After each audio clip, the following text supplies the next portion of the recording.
Hello my test tubes and welcome to another Cambridge Chemistry Challenge preparation video. Today I'm going to be going over the 2013 paper.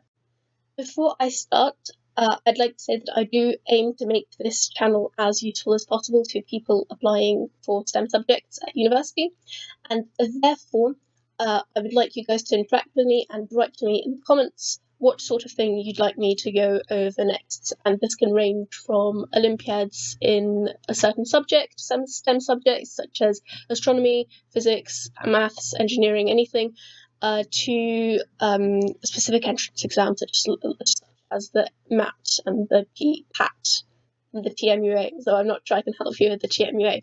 But basically, tell me and I will provide.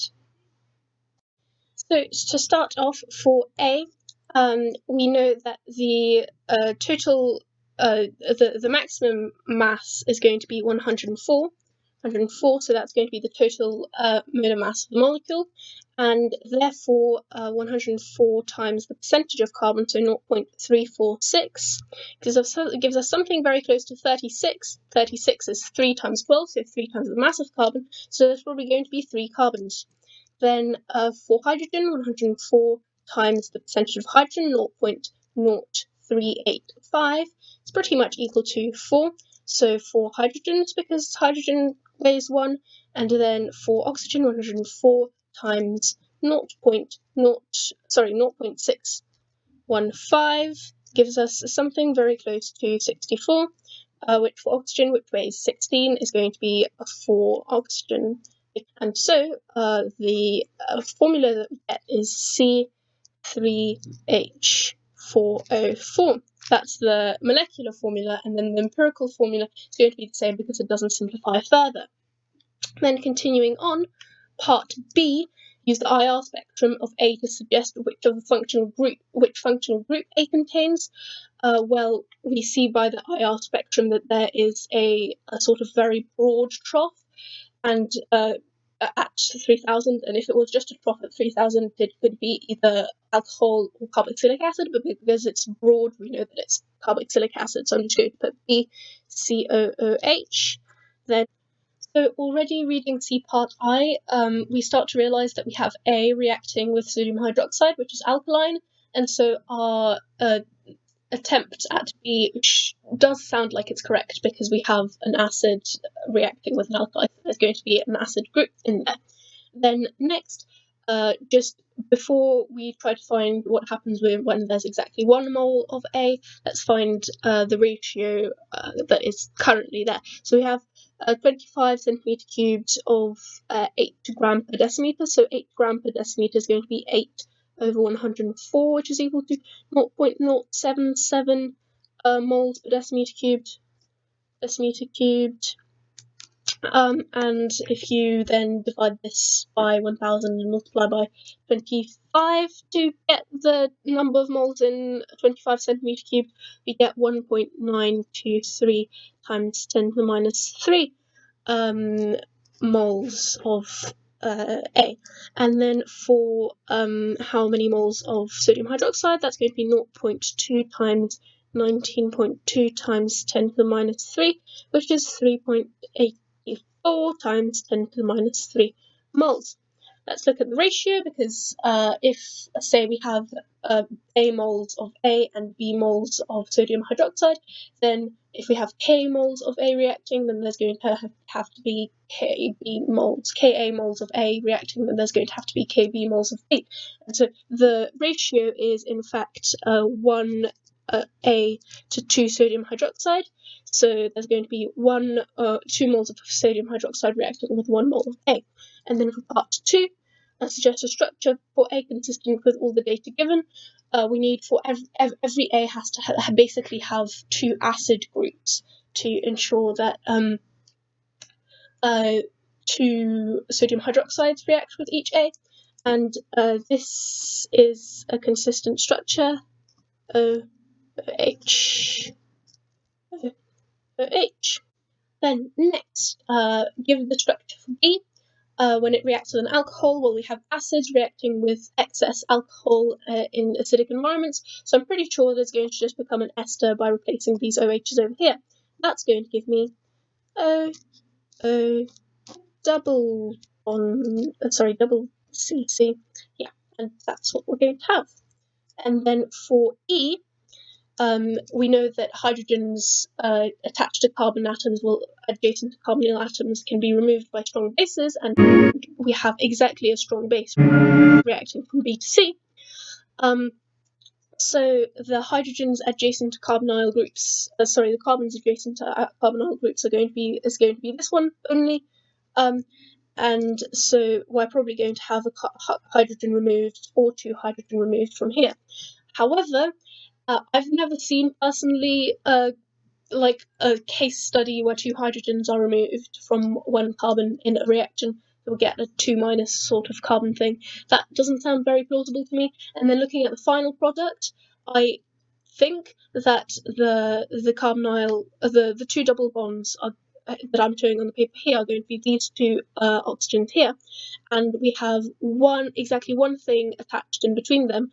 Probably means that it's going to be a 1-, so 1 hydrogen is going to be removed. So this chain can then attach to the place where the hydrogen was removed, and so this is going to give me O, then a minus, and double bond O, O, doop-de-doo. Then when C reacts with 1 bromobutane, the bromobutane is probably going to attach here, as we've seen, and also looking at the final product, we do have a sort of butane attachment here. So what I think it's going to be like the baby version of this whole thing. So O, O, O, double thing, and then 1, 2, 3, 4 carbons. 1 mole of D reacts with 1 mole of E to produce 1 mole of phenylbutazone and 2 moles of ethanol. Suggest a structure for compound E. Well, what I'm thinking is, so right now, currently, we have this, and what's going to happen is that these 2 oxygens aren't going to exist anymore, and instead they're going to be replaced by nitrogen. So this bond is going to break, and instead we're going to have a nitrogen here, and these 2 nitrogens are adjacent, and then we have benzene groups over here. And so the original compound, given that there's only one of them, E, that's going to be there, is probably going to be 2 nitrogens attached to each other, and their benzenes attached to them as well. So giving me N, benzene,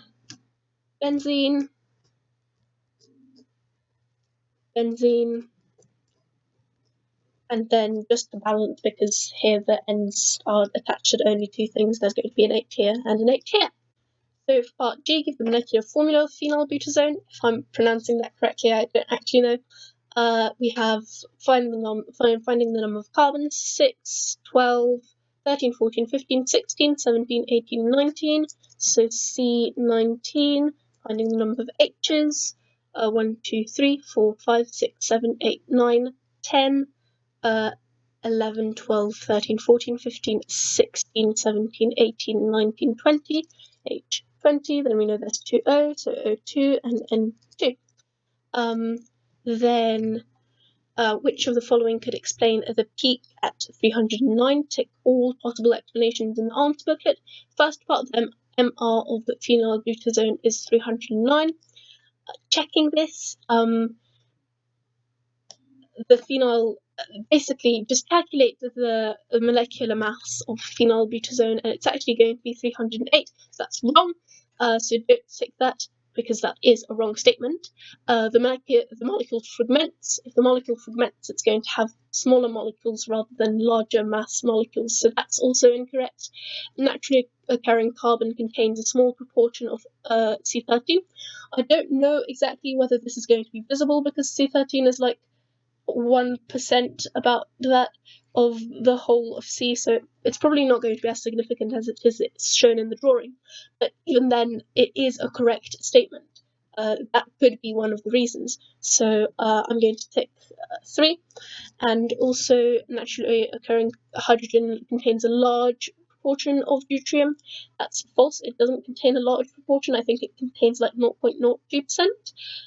And V, one of the hydrogen atoms, has been protonated. That could also be an explanation. So V works for me.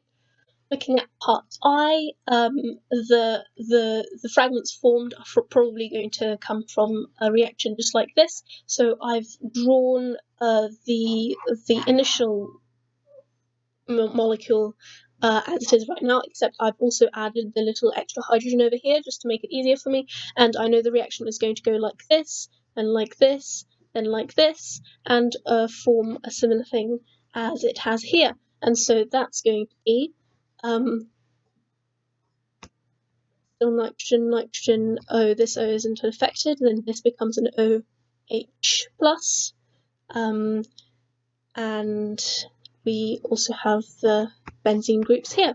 And then the second product formed is going to be this group here, with a double bond between the two first carbons, so this thing over here. Then again, it's also always worth checking that the masses do correspond to 252 and that minus 252, just to see that you are in fact correct in the type of mechanism that's going to happen. I've calculated it, and the masses do work out, so do check that always as well. So for part J, my first thought is to find the number of grams of the chemical that a 75 person would have to consume to die, and that's just going to be 3.0 milligrams times 75, which is 0.225 grams. Then for the 250 burger, I want to know what mass of the 250 burger is going to be the deadly phenylbutazone. However, right here, I don't think I'm given exactly enough information, just because of the 4 parts per million. The 4 parts can be slightly heavier than the other ones, slightly lighter, so it's not necessarily that the weight is going to be proportional to the number of parts. However, I'm not given any extra information, so I guess I'm just going to have to resort to thinking that that is correct, and that's going to mean that the weight of the chemical in a 250 gram burger is going to be 250 times the fraction of it in the burger, which is 4 times 10 to the minus 9, which is equal to 1 times 10 to the minus 6 grams. And so to find how many burgers a person has to consume, just divide 0.225, so the number he has to consume, by the number in each burger, so 1 times 10 to the minus 6 to give 225 times 10 to the 3 burgers. For part K, it has an absorbance of 0.997, which is pretty much 1. So looking at the number of milligrams per centimeter cubed, micrograms per centimeter cubed, we get about 10.5, 10.3 maybe, so I'm going to put 10.5 micrograms in the sample of blood, micrograms present per centimeter cubed, in the sample of blood, which means in a 10 centimeter cubed sample of blood, it's going to be 105 micrograms per centimeter in the sample of blood. Calculate the mass of phenylbutazone that was oxidized, assuming 100% conversion. Well, we had 105 times 10 to the minus 6 gram of azobenzene divided by the molar mass of azobenzene, which is 182. Just calculate it. Times the molar mass of phenylbutazone, so 308, which we've calculated above, which is going to be equal to 177.6 times 10 to the minus 6, so 177.6 micrograms. If this equation currently confuses you, this is basically the number of moles produced of azobenzene, and it's going to be the same number as the number of moles of phenylbutazone, so we multiply by the molar mass of phenylbutazone. And so for part 3, in fact, the number of moles of phenylbutazone in 100 centimeters cubed is going to be exactly this number, so 105 times 10 to the minus 6 over 182, which is equal to 5.77 times 10 to the minus 7 per 10 centimeter cubed. And 100 times 10 centimeter cubed is 1 decimeter cubed. It's going to be 100 times more in 1 decimeter cubed. That's 5.77 times 10 to the minus 5 mole per decimeter cubed. So part L, predict the number of peaks in each of these. For the first one, I know that these two carbons are the same, these two carbons are the same, these carbons are the same, these carbons are the same, and each of the pairs in itself is different from all the other pairs. So it's going to be 4. Here, this carbon is different from all the other ones. These two are the same, these two are the same, these two are the same, this one is different. This gives me 1, 2, 3, 4, 5.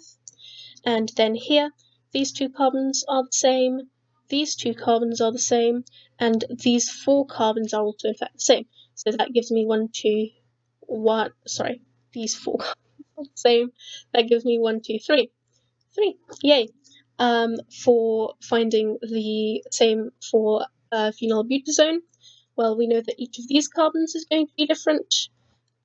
These two carbons are going to be the same, these two carbons are going to be the same, these 4 carbons also going to be the same as for these 4 carbons, but notice that these 4 carbons are also different from these 4 carbons, and these 2 carbons are also going to be the same. This gives me 1, 2, 3, 4, 5, 6, 7, 8, 9, 10. 10 different things. Phenylbutazone is metabolized in the human body.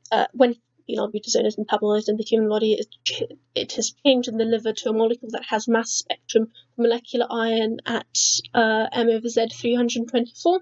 Before it was 308, so 324 minus 308 gives us 16, and so the atom is probably going to have mass 16, and that's exactly an oxygen.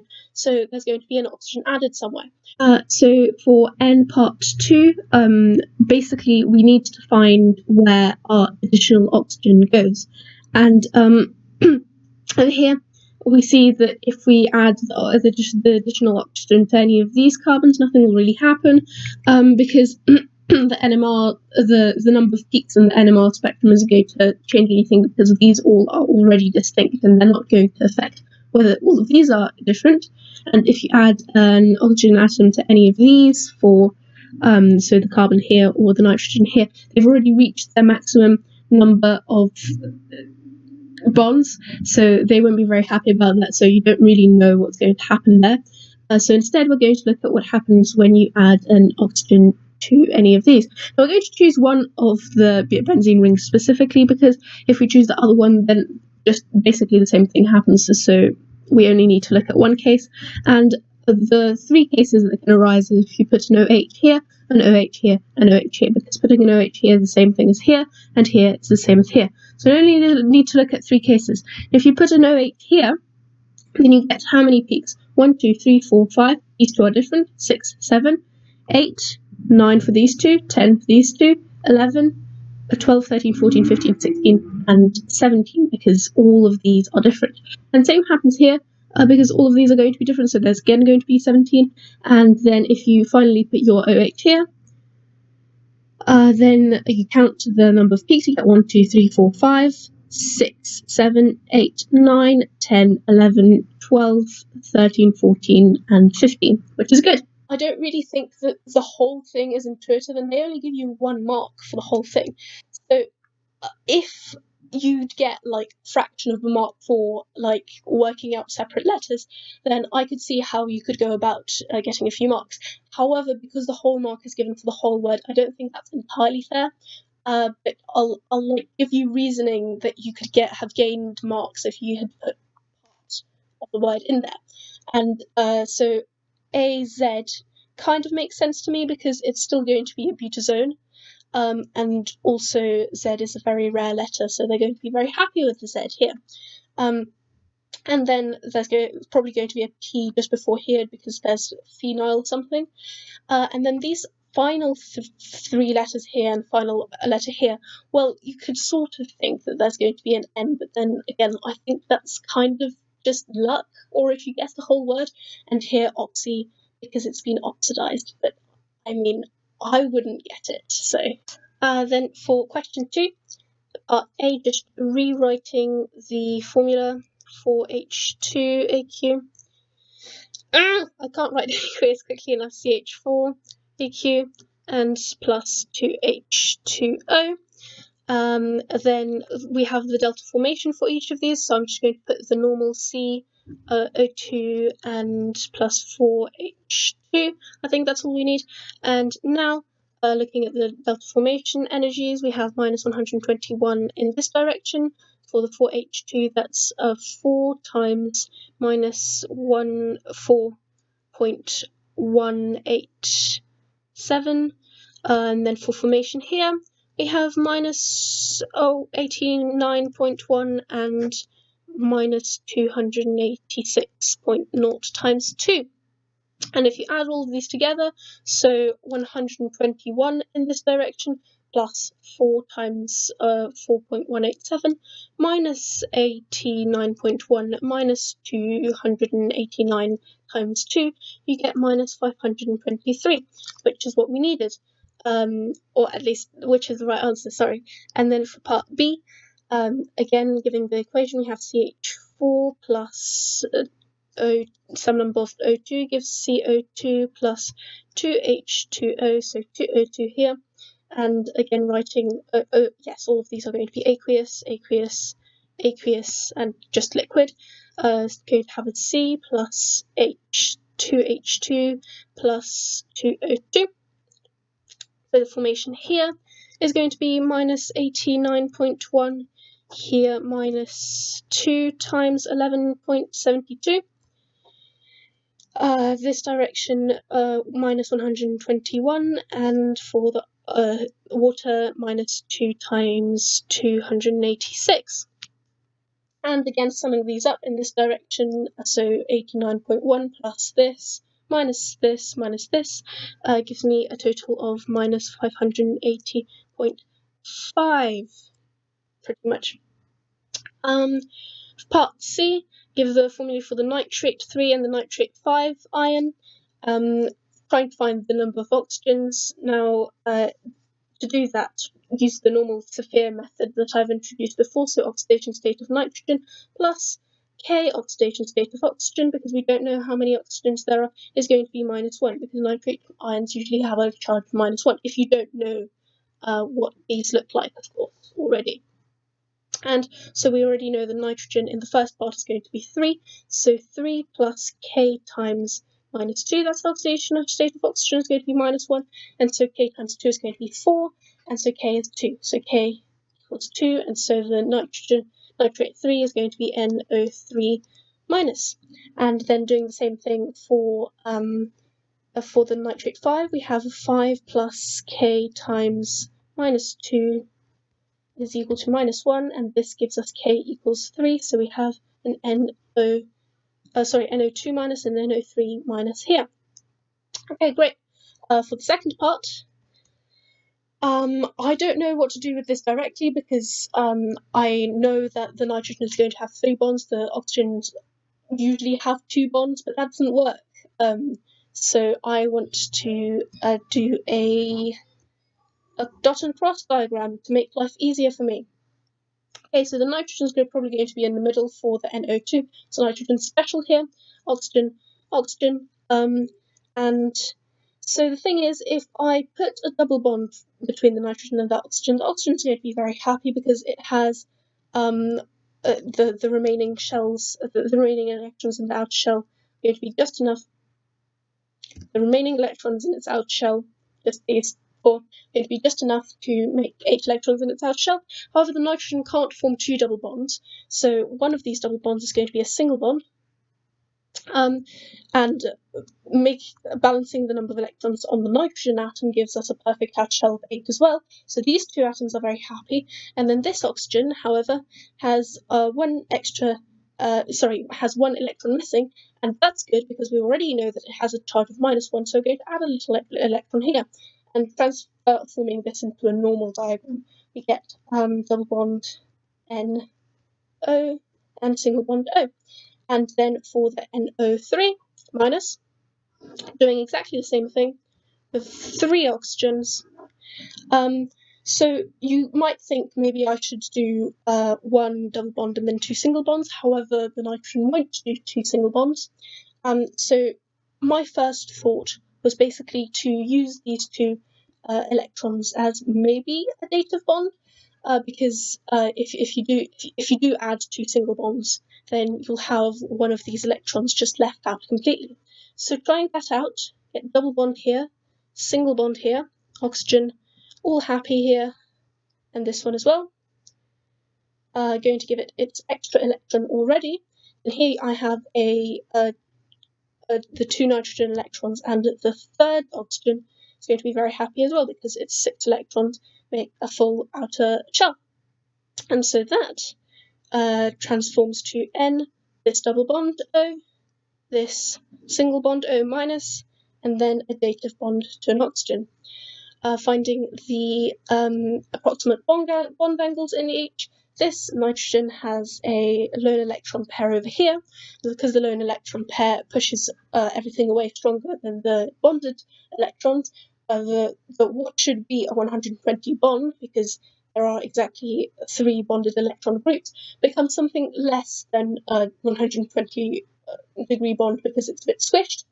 So I would say 120 is slightly smaller than 120 degrees. It says in the mark scheme allow between 110 and 119.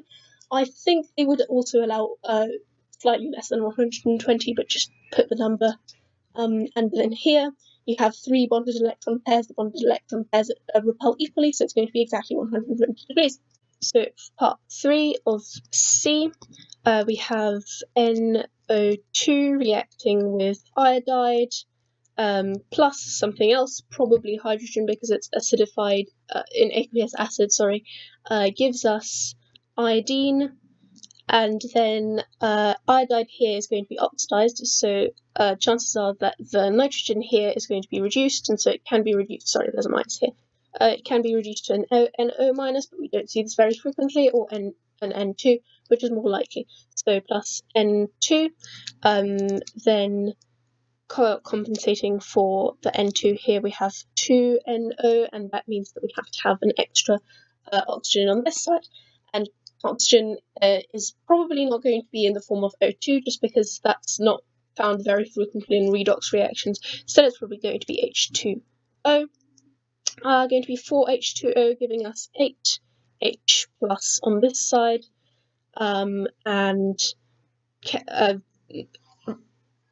compensating with the iodine to make because this side of the equation is completely neutral, we need a 6 I minus, and this gives us 3 iodines. Part 4, what sulfur-containing ion will be formed when iodine reacts with sulfate, sulfate 4 is FO3 2 minus. Well, the iodine is going to be reduced, so the sulfate is probably going to be oxidized, the sulfate is probably going to be oxidized, so just a number of oxygens is going to be added, and we already know SO4 2 minus, it's probably going to be SO4 2 minus because that's a relatively frequent compound. So for part 5 of I2 plus SO4 2 minus plus possibly something gives us 2I minus plus SO3 2 minus here, SO4 2 minus here, plus possibly something else. We need an H2O over here, H2O to give us that extra oxygen, and that gives us a 2H plus over here, and that balances everything out. And then for part D, which of the following may account for the production of 40 argon from 40 potassium? Pick all possible explanations in the answer booklet. First option, the 40K emits an alpha particle. That wouldn't be correct because then there would be less particles in the 40 argon 40 rather than still 40. Part 2, a neutron in the potassium 40 decays into a proton, a positron, and a neutrino. This is bad because then we have charge reduced because a proton and a positron are both positive. So that's out of the question. Part 3, a proton in the potassium 40 decays into a neutron, a positron, and a neutrino. This works because a proton is removed and a positron is created, so charge is conserved. Also, proton becomes a neutron, so the mass of the particle of the nucleus is conserved, and argon does have indeed one less proton than potassium. So I think part 3 is possible.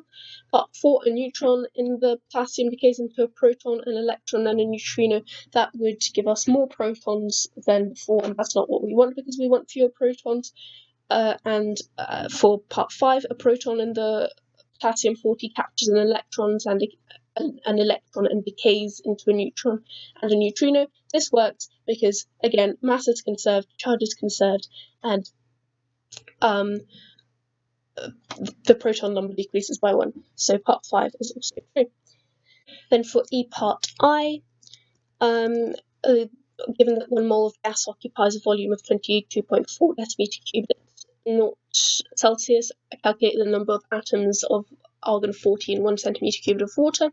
Well, there's going to be 0.044 of 5 centimeter cubed of argon in 1 centimeter cubed of water, meaning that there's going to be 0.0445 times 10 to the minus 3 decimeter cubed in 1 centimeter cubed of water of argon 40, and therefore 0.045 decimeter over 22.4 decimeter cubed per mole. Minus 1 gives us a 1.987 times 10 to the minus 6 is the number of moles in each centimeter cubed of water, and therefore multiplying this number by Avogadro's constant, so 6.022 times 10 to the 23, is going to give us something like 1.20 times 10 to the 18 atoms. Then for part 2, well, mass of rock contains this quantity of argon 40. This is 1 centimeter cubed of water, so that's going to be, because that's 1% of the volume of the rock is water, then that's going to be 100 centimeter cubed of rock, and the mass of the rock is 2.7 grams. So, the density of the rock is 2.7 grams per centimeters. So for 100 centimeters, there's going to be 2.7 times 100, so 270 gram of rock. What is the mass of potassium in this quantity of rock? The potassium is 2% of the mass of rock, so 270 times 0.02, and that gives me 5.4 grams of potassium. Part 4, given that only this percentage of naturally occurring potassium is potassium 40, determining the number of atoms of potassium 40 and the mass of rock from part 2. So we've got the mass of rock, and the thing is we can't divide by 40 because actually the potassium in there is just average mass of potassium. So find the average mass of potassium, that's 39.102, so we've got 5.4 divided by 39.102, that's the number of moles of potassium in there, and then multiplying this by 0.0117 over 100, which is the percentage, is going to give me 1.61577 times 10 to the minus 5 moles in total in that mass of rock. Multiplying this again by 6.022 times 10 to the 23 is going to give me 9.73 times 10 to the 18 particles of argon 40.